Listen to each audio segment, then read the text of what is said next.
Good morning and a good Erev Shabbos. Good morning and a good Erev Shabbos, Rabbi. This week's parsha is Parshas Mishpatim. I have to apologize. I did prepare a whole shmooze, if you could call it preparing, but a whole shmooze on Parshas Mishpatim. But I'm not really going to be saying much about Parshas Mishpatim. I'll say a small point, but I'm going to be talking about something else.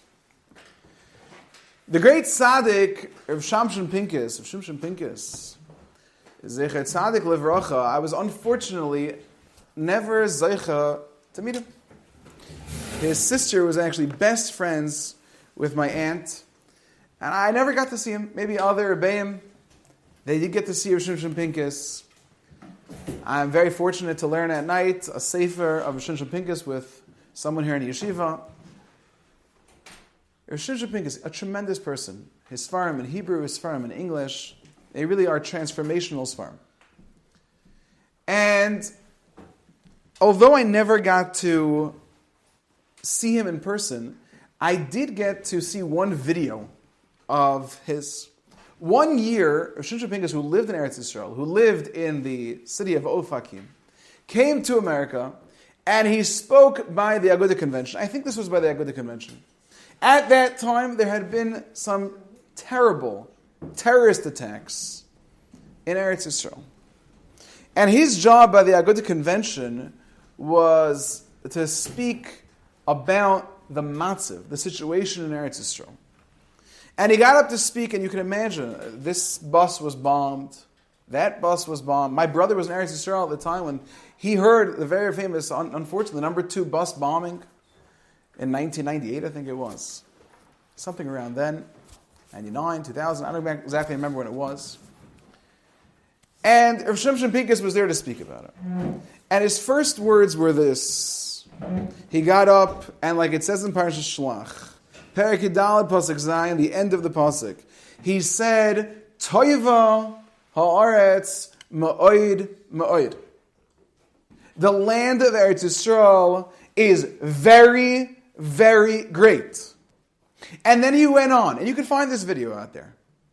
He went on to speak for perhaps 10 minutes on how tremendously beautiful, incredible, astonishing the greatness is of Eretz Yisrael, the people of Eretz Yisrael, the children of Eretz Yisrael, the Rebbes of Eretz Yisrael, the working people of Eretz Yisrael, the elders, the young people, the weather of Eretz Yisrael, the trees of Eretz Yisrael, the yeshivas of Eretz Yisrael. And he went through it. Toiva ha'aretz ma'oid ma'oid. Only after speaking for 10 minutes on the greatness of Eretz Yisrael was he ready to start talking about the difficult situation that had been going on there at that time. But it needs to start with Toiva ha'aretz ma'oid ma'oid.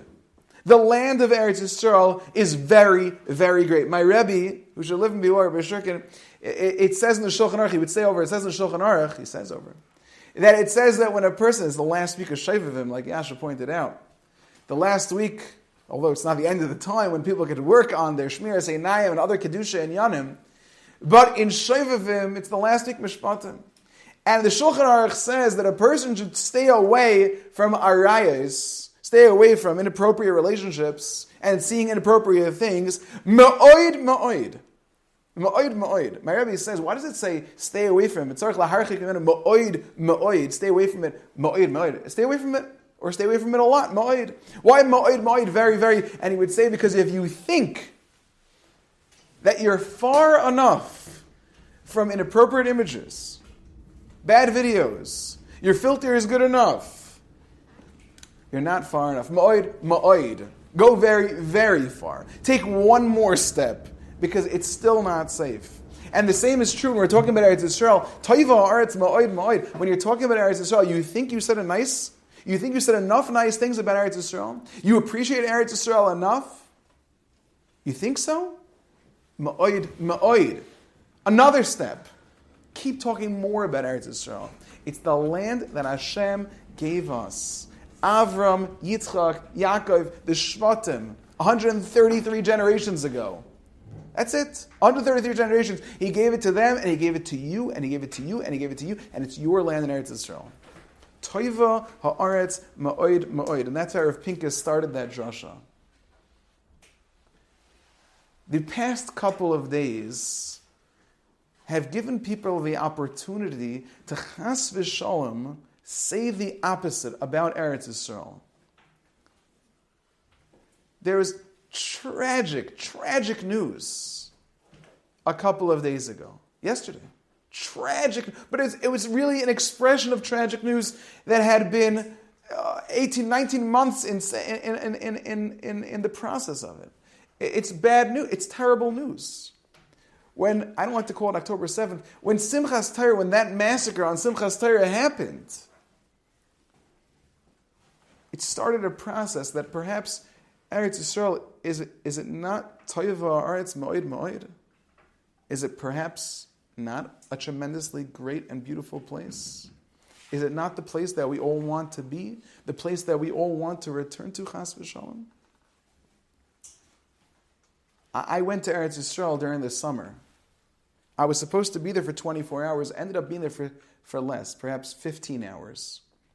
But I got to be in Eretz Yisrael just to have my feet on the floor there. Just to go out of the airport, walk around a little bit, go into the old city, go to the Kaisel, and go to the Kaisel again, and go to the Kaisel again, and go to the Kaisel again. In 8 hours, I spent with my cousin. I went to the Kaisel, I went to Kever Rachel, I went back to the Kaisel, I went to my yeshiva, I went to my Rabbi, I sat with him for 2 hours, I went to yeshiva, I went to the Kaisel. I went to Eretz Yisrael. Toiva Eretz Moed Moed. It might seem like there are things not so great. Toiva Eretz Moed Moed. And yesterday people knew that there was going to be some not so great news. And again, it was an expression of not so great news that had already been around, unfortunately. But you're going to know about it right in front of you. I can't even talk about it. I can't say what it was. I'm not capable of talking about it. But you know what I'm talking about. The terrible news about this family, about our family. But Toiva Aretz Moed Moed. Toiva Aretz Moed Moed. People passed away. We spoke, was it last week, 2 weeks ago, we spoke about the young lady, Agam Berger, and her words, Derech Emunah, Bacharti, that she chose a life of Emunah, and how she had transformed her life until this day. It's not like she stopped. You're hearing stories about her when she came back, about being Mikadesh HaShabbos. How she came out of that, saying, not how could Hashem do this to me, but I feel so close to Hashem because He's the one who kept me going through that whole time in caves and wherever I was. And she was, so to speak, one of the lucky ones who came out. But Toiva Aretz Moed Moed. Today, we asked a question in class, and somebody said an answer which really I'm going to be thinking about Be'ez Hashem for years. Shalom said an answer on a question that we had. Really, it is mamish min hashamayim, this answer. It's beyond. This pshat that he gave is beyond. And in a certain way, it's perfect for our time period. The pasuk warns us in this week's parsha, Kol almona v'yasem lo yisa'anu, a person may not mistreat any orphan or widow, chas v'shalom. And it continues. It says, if a person will mistreat them, ki im tzoik yitzak elai, they're going to call out to me, Hashem. Shamoya eshma tzakas, I will listen to their cries. Hashem said, I will be angry, which means Hashem will punish. I will kill that person with the sword. And this person's wife will be a widow, and his children will be orphans. Now, it's a very powerful pasuk, and as we learned, Rashi says it's not referring to simply orphans and widows. It's referring to anyone who's what we called a bullying target. A person who you would imagine, that guy, when he goes into high school, he is going to be so bullied. That type of guy, there's a special pasuk in the Torah. If you mistreat that guy, Hashem will, unfortunately, pay this person back very, very severely. And a woman who is in such a similar state, Hashem will pay them back very severely. But we were very bothered, and this is not our question, this is a question that was asked by many, including the Minchas Chinuch asks. The pasuk's talking about not mistreating a orphan and a widow. Two people, a man and a woman. Yet the pasuk then continues, Im ane sa'ane oisai. If a person will mistreat oisai, doesn't mean them. Oisai means him. Ki im tzoik yitzak elai. He will call out to me, Hashem says. Shomoya eshma tza'akasai. I will surely listen to his cries. Now, on one hand, if there's one of the two, an orphan or a widow, which is more likely to cry, you'd imagine it would be the widow. As the Gemara says that Nashim are closer to tears than men are. And yet this pasuk seems to imply that if he cries out, then I will listen to him. What happened to the widow? Kol almana v'yasem la'yisanu. Any orphan or widow you don't mistreat. Tzoik yitza, he will cry out. So there are pshatim that a person can give. Shalom Reed gave a pshat that is beyond this universe. It is so beyond this universe, as great as respect I have for Shalom Reed, I'm telling you that he must have davened, he must have been the chazan this morning in yeshiva, in some exceptional way for Hashem to send this vart down into his mind. I don't understand where this came. It almost reminds me, before I tell you this part, it almost reminds me of a very famous story.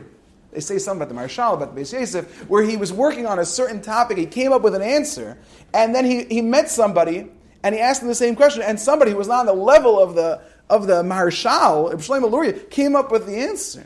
And the Marshal was so, how could he come up? So once he came up with this vart, this other person was able to come. It came down from Shemayim. This answer came down from Shemayim, Shalom Reed's head. Listen to this pshat. He said, you know who it's talking about?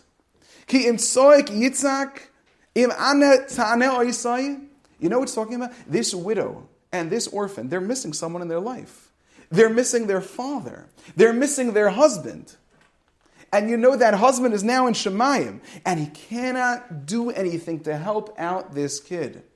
So when you harm an orphan, and you harm a widow, im ane sa'ane oisai, if you will cause him pain, him in Shemayim pain, ki im tzoik yitzak elai, he in Shemayim, the father, the husband in Shemayim, is going to cry out to me.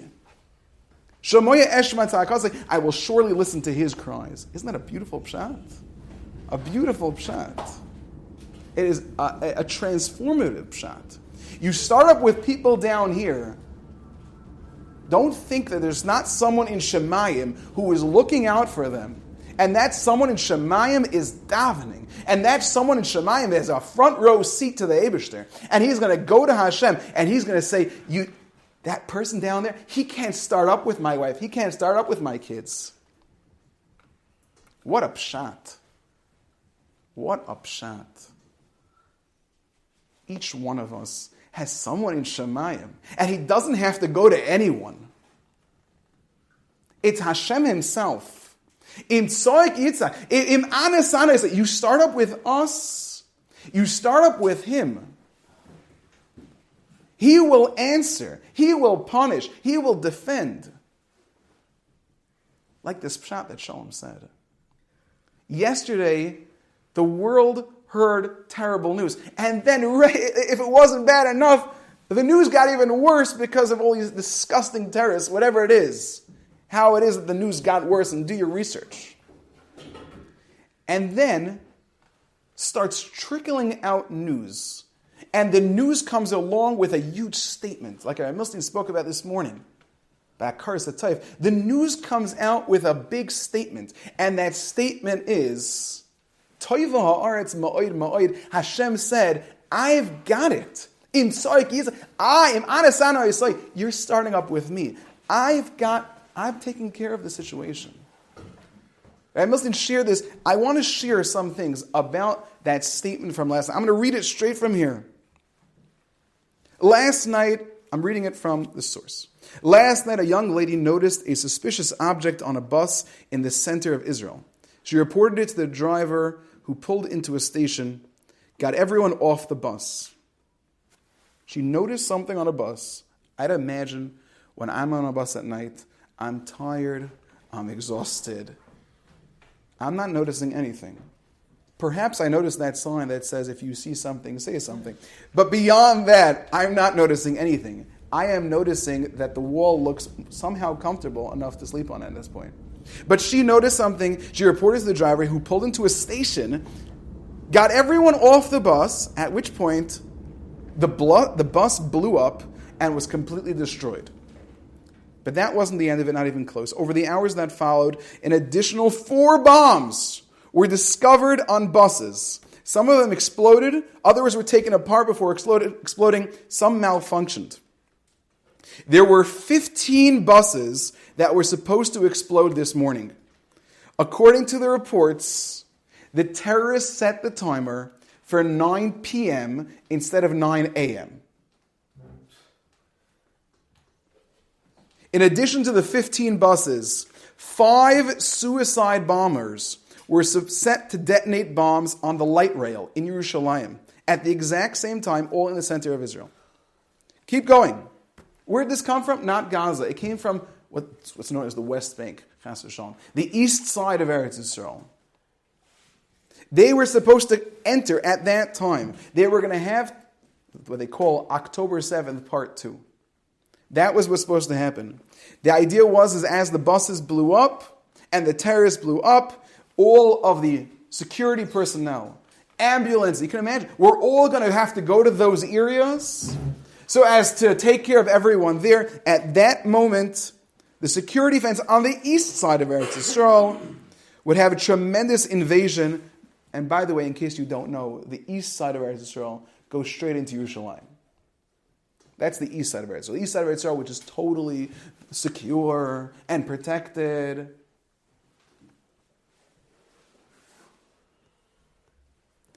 It continues. It was supposed to be right during rush hour, 9 o'clock in the morning, in the heart of Eretz Yisrael.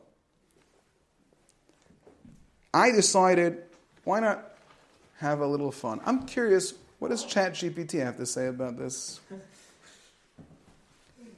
ChatGPT said like this, and I'll read it straight from ChatGPT. Interpreting the event, a secular or scientific perspective might suggest human error, vigilance, and luck played key roles. A religious perspective might interpret this as divine intervention.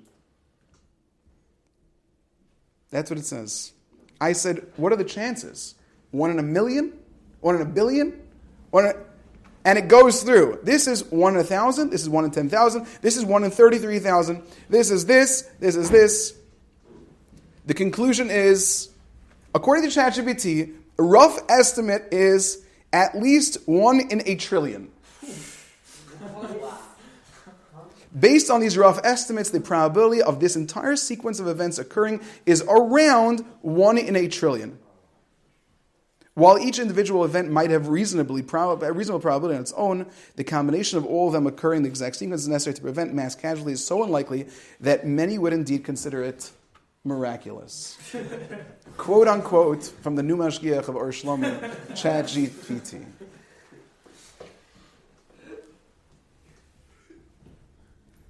Why am I not losing my free will right now? I feel like my free will should be gone. I just saw Hashem right in front of me. Hashem just said, I did something obviously miraculous. Right in front of me. The whole world watched it. The whole world. Every human being on planet Earth, outside of 14 people in Uganda, every single person on planet Earth knows Hashem just saved the Jewish people. Hashem saved the Jewish people. In the month of Shvat. It was a day, Chav Beis Shvat, I'm not sure what yesterday was. I think it was Chav Beis Shvat. Hashem saved the Jewish people. I don't know why. You know what? I asked somebody the other day, do you think, at first I said to the person, do you believe in Hashem? The person said, yeah. I said, do you ask yourself, why is Hashem doing this? Terrible, what happened with this family, and etc. Why? Do you ask yourself why? I don't know. He said, yeah, he does. Someone in the yeshiva. He said, yes, he does ask Hashem why. And he doesn't know the answer. I don't know the answer for this one either. I don't know. Except Shalom's Pshat. And Shalom's Pshat is, Im ane sa'ane oisai ki im soik yitzak elai shomoya eshmatza akasai. Hashem said, I will be the one to answer. I will be the one to protect you. I've got it all covered. Somebody once said to me, the Israeli military, they're amazing. I said to him, the soldiers, 100%, they're special people. Very many special people dedicating themselves to protect the other Yidden. It's a tremendous thing.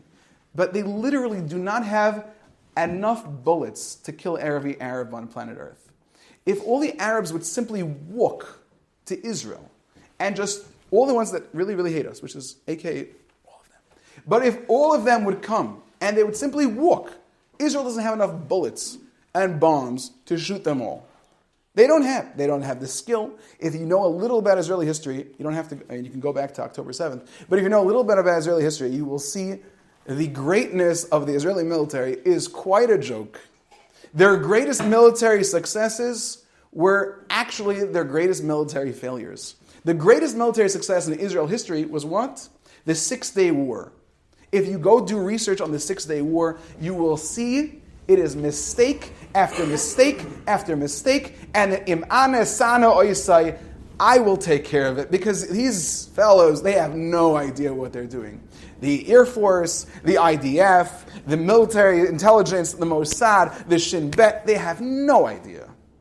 No idea. The only people who know what they're doing in Israel are Israeli taxi drivers. How they survive when they drive, I have no idea. They must have Hashgacha Pratis on them at all times. But beyond the Israeli taxi driver, who will tell you that he knows everything more than everybody else anyway. But besides for that, we have no idea. Except one thing. Ein lanu l'hishoyin elo avinu shebashamayim. We've got no one else who's taking care of us. When you get to Shabbos this week, and you sing the Zmiras, and if you sing Karibon Olam, Hashem, you're the master of the universe, think, I just saw it. Don't forget. Shalom Aleichem, the Malachim that are coming to your house. Maybe they have good tidings from their friend, the Malachim, who are in Eretz Yisrael, saving the day. The Geschmack of Shabbos, what an opportunity to turn off the phones, to sit down with a little peace and quiet, and start to actually pay attention to the Kriyas Yamsuf we just saw in front of us. Wow. Be'ez Hashem, you should have a beautiful Shabbos. You should imbue yourself with it. I should imbue myself. I want to lose my free will from this. Be'ez Hashem, we should have a beautiful Shabbos, a delicious Shabbos, Hatzlocha and Bracha, and Yir Shemayim Be'ez Hashem.